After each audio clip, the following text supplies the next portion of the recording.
Mon nom est Katie Antoine, Lady Special K. Bienvenue à Entrevue Lounge Urbain. Aujourd'hui, on reçoit le compositeur-chanteur Samito, québécois d'origine... Mozambicaine. Mozambicaine, hein? Yeah. C'est bien ça. Yeah. Samito, bienvenue. Merci d'avoir accepté mon invitation. Merci, ça me fait plaisir d'être ici ce soir. Bien, bienvenue dans mon atelier boutique Espace atelier. Urbain Montréal. Merci. J'avais eu envie de m'asseoir un petit peu avec toi pour qu'on puisse échanger, apprendre à te connaître plus en tant qu'être humain. Qui est Samito? Samito, c'est un gars qui est né au Mozambique, à Maputo, et qui a, depuis un très jeune âge, eu comme aspiration et comme rêve de faire carrière en musique. Et, après l'âge de 13 ans, tout ce qu'il a fait, c'était vraiment aller à la quête de ces rêves-là qui, je pense, qui tranquillement se réalisent. Donc, je pense que ça, c'est la façon la plus facile d'écrire aussi. Je viens d'une famille assez religieuse. Mon père est un pasteur anglican. Donc, et ma mère qui a passé toute sa vie à la maison et nous a pris soin de nous, mais aussi qui était quand même une personne assez forte et qui nous a comme guidés dans nos choix aussi. Est-ce que tu dirais qu'aujourd'hui, tu vis la vie dont tu as rêvé un jour? Absolument, parce que c'est vraiment ça. C'est sûr que je suis quand même quelqu'un de très ambitieux aussi, donc je vais pas m'arrêter là. T'as d'autres rêves? Oui, j'ai d'autres rêves, mais je vais pas me plaindre aussi, parce que si on travaille en musique depuis longtemps, on sait que c'est quand même difficile d'avoir une reconnaissance, surtout dans une industrie assez compétitive et assez... Oui, je vis mon rêve, mais ça m'oblige à travailler plus aussi. C'est comme le début et je peux pas lâcher, il faut que... Bien, j'ai envie de te dire bravo, parce que c'est tout un accomplissement, merci. ça, dans la vie d'un être humain, dans la vie d'un artiste. Merci, Katie. De vivre de son rêve, parce qu'il faut être inspiré pour être inspirant, n'est-ce pas? Absolument, absolument. Ça prend énormément d'énergie aussi d'aller trouver ces sources-là d'inspiration, intérioriser et essayer de dégager ça et de passer ça aux gens. Parce qu'en faisant ça aussi, on donne aux autres personnes l'envie de vivre.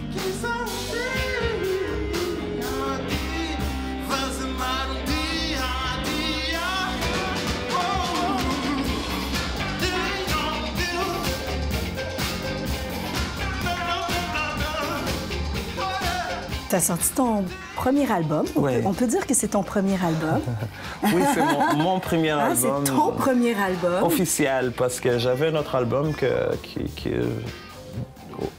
qui j'ai fini l'année passée, début de l'année passée, et que j'avais travaillé sur cet album-là pendant 5 ans, mais qui finalement n'a pas sorti parce que j'ai décidé de prendre une autre direction, mais aussi parce que les contextes d'affaires dans lesquels j'étais n'étaient pas bons pour moi.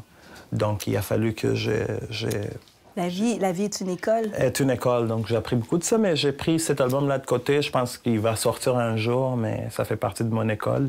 Mais là, j'ai sorti celui qui est officiel et je suis très fier de ce L'album s'appelle comment? Samito. Samito, qui sort juste à temps pour la saison estivale. Exactement, oui. De quoi tu parles dans cet album-là? Est-ce que justement tu parles de ce que tu as appris ces dernières années par rapport à la vie, l'industrie, ton rôle de papa?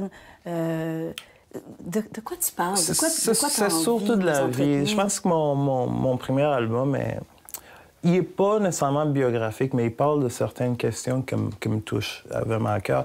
La question de l'identité qui résulte de tous les questionnements sur qui je suis aujourd'hui dans ces nouveaux pays qui m'a adopté. Ça a été quelque chose de très profond parce que quand j'ai commencé à faire les premiers albums, j'ai passé des années à me questionner sur ça parce que C'est vrai que quand sur ton identité? Sur mon identité, Mais ton identité en tant que... Sur ta citoyenneté, à quel niveau? Qui j'étais. OK. Qui j'étais. L'immigration m'a poussé à poser cette question-là de façon profonde. Mais aussi de voir ça au travers de la musique, qui est ma passion et ma personne, dans le fond.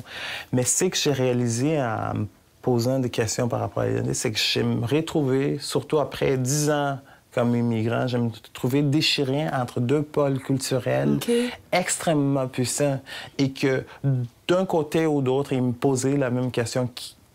Qui es-tu?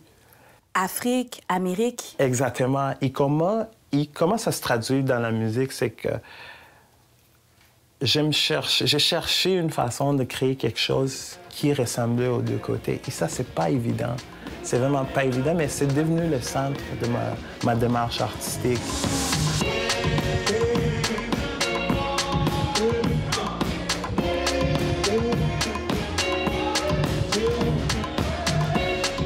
C'est ça qu'on appelle le afro-pop électro? Ben, ça, là, c'est une autre affaire. Je pense que les catégories en musique sont overrated et n'ont pas nécessairement une importance à niveau artistique. À niveau de marketing et commercialisation, oui, c'est important d'avoir, mais à niveau artistique, non, parce que moi, je pense pas à ça quand je fais une chanson. Tout ce que à qui je pense, c'est comment je peux faire une chanson qui touche les gens, en utilisant tous les éléments musicaux que je connais.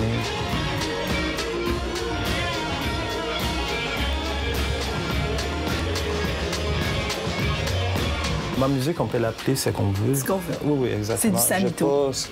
Ou de Katie, ou Pierre Tremblay. Et dans ta musique, ta musique, c'est ta plateforme. Tu t'exprimes dans ta langue maternelle. Le Chitwa. C'est comment? Chitwa. Chitwa. Ça, c'est une langue. Du Mozambique. Ça, c'est une langue. Et l'accent qu'on entend, là, c'est le portugais? C'est le portugais. Je parle le portugais aussi. La plupart des chansons, en fait, sont en portugais. Parce que le Mozambique est une ex-colonie portugaise. Mais où est-ce que je veux en venir, c'est est-ce que tu parles de choses différentes dépendamment de la langue que tu vas utiliser? Oui, j'ai réalisé que oui. Quelqu'un m'a posé la question récemment et j'ai réalisé que oui. Quand je parle d'immigration, toute la question, toute la nostalgie, tout ce qui est difficile dans le chemin, dans mon cheminement, tous les changements personnels, intérieurs, j'ai souvent la tendance à l'écrire en chitwa. Okay. Pourquoi? Parce que c'est adressé souvent à ma famille. C'est pas conscient, je le faisais pas de façon consciente, mais les Portugais, qui ont une langue que j'ai quand même beaucoup de contrôle, et c'est toujours comme plus ludique, plus comme simple, plus joyeux aussi. T'écris aussi en anglais, en français? Absolument. Oui, en anglais, c'est souvent le côté sombre. Here We Go, qui est une de mes chansons, se débat sur un peu la solitude, mais la solitude d'être retrouvé justement dans deux cultures assez différentes où tu sens pas d'appartenance ni d'un côté ni de l'autre. C'est toute cette fragilité qui vient. C'est quand tu es première génération, immigrante de première génération, il y a tout un layer parce que tu es toute seule, il faut bâtir quelque chose. Here We Go parle de ça, mais il y a aussi Nara qui parle de toute la question de l'aide médicale à mourir. Mais c'est une métaphore parce que ça parle du suicide, dans le fond. Et la chanson titre de l'été, là, Tiku Laina, ça parle de quoi? Tiku Laina, en fait, la traduction littérale, Tiku Laina, ça veut dire notre pays. Mais quand je parle de question d'identité, je pense que Tiku Laina représente le plus toute la quête d'identité qui m'entoure.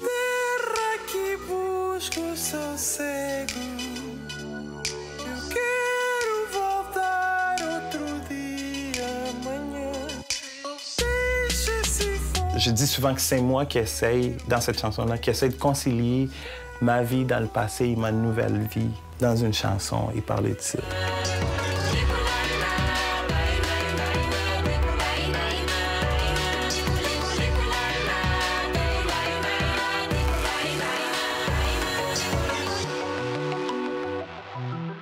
qu'est-ce qui te passionne en tant qu'individu? Qu'est-ce qui me passionne? Ouais. Je t'en pose des questions, hein? C'est une question assez profonde. Qu'est-ce qui me passionne? Que tu pourrais pas vivre ton existence sans ça. Ma passion, c'est vraiment l'envie de contribuer. Je pense à chaque jour quand je me lève, l'une des choses que je me dis, c'est vraiment, je vais finir cette vie en ayant fait quelque chose. Et je dis ça, c'est pas juste la musique. Tu sais, parfois même, je pense que la musique n'est pas assez pour mettons, aider à faire à contribuer de façon concrète dans notre société. Je pense qu'il y a d'autres métiers. Est-ce que ça se passe bien? Ça se passe bien, ça se passe bien. Non, super bien. Je ne me plains pas, mais en même temps, j'aimerais faire des choses concrètes, faire des choses qui vont changer la vie de personnes. C'est ça ma passion. Et je pense que la musique, pour moi, c'est un outil. C'est un moyen d'arriver à ça. Donc, c'est ça qui me passionne, contribuer et inspirer les gens au changement ou au développement. Bien, j'avais envie que tu me répondes à cette question-là parce que c'était comme un peu une façon de te présenter, moi, qu'est-ce qui me passionne. Parce que cette entrevue, c'est un peu un prétexte pour moi de partager avec des gens qui m'inspirent beaucoup. Parce que je suis aussi une artiste. Et comme j'ai dit au début de notre entretien, il faut être inspiré pour être inspirant en retour. Et toi, tu es une personne qui m'inspire beaucoup à poursuivre ma propre passion d'artiste illustratrice. Et j'ai eu envie de te gâter parce que tu es un de ces artistes qui nous gâtent au quotidien. Puis j'ai réalisé un portrait de toi que j'ai envie de te remettre. Non. Pour justement te remercier de partager avec nous ta passion. Merci infiniment. Ça me touche énormément. J'ai rarement eu un portrait de moi-même et je ne m'attendais pas à ça. Merci. Ce qui me touche surtout, c'est de savoir que ce que je fais t'inspire aussi.